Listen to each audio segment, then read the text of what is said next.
ধার দিয়ে মুখ চোখ একদম কাটা যাইতেছে। এই পাশ দিয়ে নালা দিয়ে ওই পাশে, এই পাশ দিয়ে নালা দিয়ে ওই পাশ দিয়ে ভেতর পাশে যাইতেছে। আসসালামু আলাইকুম। আজকে আমরা ভুট্টা বাড়ির মধ্যে পানি দিতেছি, কিন্তু পানি দিতে এসে কিন্তু ভুট্টা বাড়ির মধ্যে দিয়ে হাঁটা খুব একদম সমস্যা বা খুব একদম বিপজ্জনক। কেন বিপজ্জনক আমরা কই যে এই যে আড়া আছে ঈদে দেখেন, এটা কিন্তু প্রচুর পরিমাণে ধার। এই ধার দিয়ে মুখ চোখ একদম কাটা যাইতেছে। বিশেষ করে ভুট্টা বাড়ির মধ্যে এত পরিমাণে মশা, এটা বলার মতো না। তারপরে কিন্তু যাই হোক পানি দেওয়ার লাগবে। এই পাশ থেকে ফিতে পাইপ দিয়ে পানি আসতেছে আমাদের মড়ার থেকে, আর এই পাশ দিয়ে যাইতেছে। এখন প্রায় সম্ভবত সকাল 10টার মতো বাজে। আমরা কিন্তু কিছুক্ষণ আগে মোটর জুড়ছি, জোড়ার পরে কিন্তু এই পাশ দিয়ে এখন পানি যাইতেছে। এই পাশ দিয়ে নালা দিয়ে ওই পাশে, এই পাশ দিয়ে নালা দিয়ে ওই পাশ দিয়ে ভেতর পাশে যাইতেছে।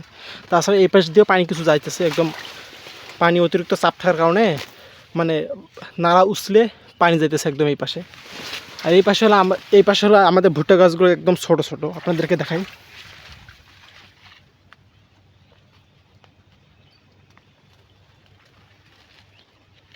মানে ভুট্টা গাছগুলো আমাদের ছোট ছোট। আর এই পাশে এগুলো দেখাই, এই পাশে কিন্তু যেগুলো আছে এই পাশে, এগুলো থেকে একদম ভুট্টা বের হয়ে গেছে। দেখেন খুব সুন্দরভাবে ভুট্টা বের হয়ে গেছে। একটা ভুট্টার গাছের মধ্যে দুইটা মুকসা, একটা নিচে হইতেছে, আবার আরেকটা হলো উপরে বড়।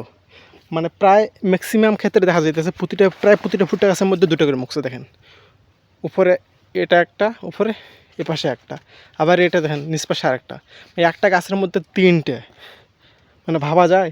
এর আগে কিন্তু আমরা ভুট্টা গাড়ছিলাম যে একটা গাছের মধ্যে একটা হয়েছিল, আবার মাঝে মধ্যে দেখা গেছিলো যে একটা ভুট্টা গাছের মধ্যে দুইটা মুকসা। কিন্তু এবার দেখা যাইতেছে ম্যাক্সিমামে ভুট্টা গাছের মধ্যে দুইটা করে, আবার কিছু রাতে দেখা যাইতেছে তিনটা করে। মানে এখন হয়তো বীজ উন্নত হওয়ার কারণে, এই কারণে আর কি একটা ভুট্টা গাছের মধ্যে দুইটা বা তিনটার মতো ভুট্টা ধরতেছে। আমাদের হলো এই পাশ দিয়ে ভেতরে পানি যেতেছে। এই পাশ দিয়ে যাতায়াত করতে একদম অবস্থা খারাপ হয়ে যেতেছে। এই ভুট্টার গাছের মধ্যে দিয়ে যাওয়া আসা একদম অবস্থা শেষ। তারপর এই পাশ দিয়ে যাওয়ার লাগতেছে হেঁটে হেঁটে। আমাদের কিন্তু এইটা জমির মধ্যে পানি হইতেছে না, এইটা জমির মধ্যে এই পাশ দিয়ে পানি যাওয়ার পরে তারপরে এরপরে কিন্তু আরেকটা জমি আছে, ওইটা একটু নিচু হওয়ার কারণে ওই এই পাশ দিয়ে যে ওই নিচুর মধ্যে পানি হইতেছে। চলেন ওটার মধ্যে যাওয়া যাক।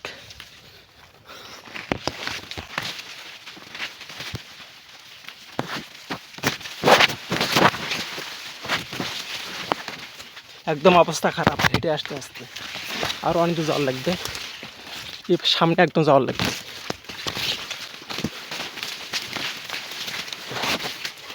দেখেন আমাদের যে এই জমিটা আছে, এই জমিটা কিন্তু একটু উঁচু হওয়ার কারণে এটা থেকে এই জমিটা একটু নিচু হওয়ার কারণে এ পাশে ধান কাটে দিয়েছে। এই পাশ দিয়ে পানি আসবে, পানি আসে এই পাশ দিয়ে ভিড়ের মধ্যে যাবে। আর অলরেডি কিন্তু এটা দিয়ে পানি আসতেছে একদম ওই যে ভেতর পাশ থেকে, একদম এই ভেতর ওই পাশ থেকে নালা দিয়ে পানি এসে ভুট্টা বাড়ির মধ্যে দিয়ে এই পাশ দিয়ে এই পাশে যাইতেছে।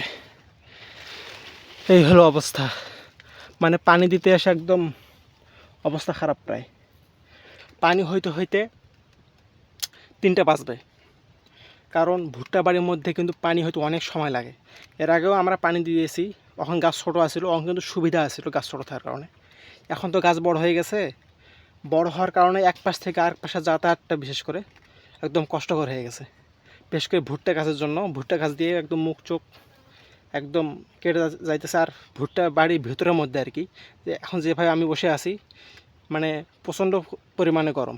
তাছাড়া আজকে একটা দিক ভালো হয়েছে, আজকে সেরকম একটা রোদ না থাকার কারণে আর কি একটু গরমটা কম। যদি রোদ থাকতো তাহলে তো অবস্থা খারাপ হয়ে যেত।